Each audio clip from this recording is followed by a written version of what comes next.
आज वाल्मीकि द्वारा रचित रामायण के बालकांड के बारे में आपको बताना चाहती हूँ।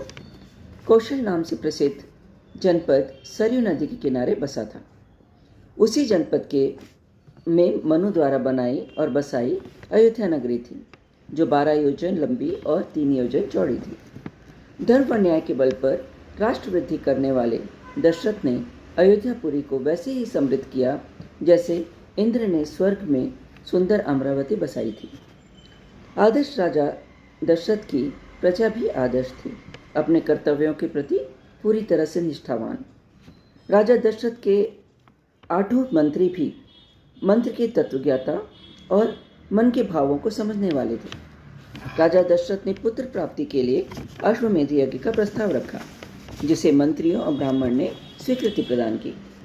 मुनिवर वशिष्ठ आदि सभी श्रेष्ठ ब्राह्मणों ने ऋषिरंग, जो विभांडक ऋषि के पुत्र थे और जिनका विवाह अंग देश के राजा रोमपाद की पुत्री शांता से हुआ था, उनको आगे करके शास्त्रोवत विधि अनुसार यज्ञ कर्म आरंभ किया। ऋषिरंग ने अथर्ववेद के मंत्रों से पुत्रेष्ठी नामक यज्ञ किया।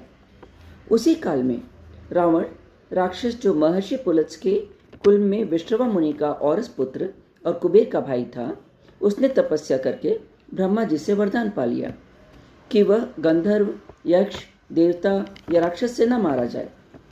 उसने मनुष्य को तुच्छ समझकर छोड़ दिया कि वो क्या मुझे मारेंगे। तो वही रावण अब शक्तिशाली होकर तीनों लोकों के प्राणियों को सता रहा था।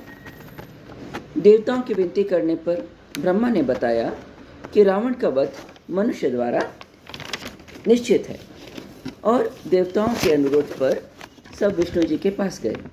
तब विष्णु जी ने स्वयं को 4 स्वरूपों में प्रकट कर राजा दशरथ को पिता बनाने का निश्चय किया।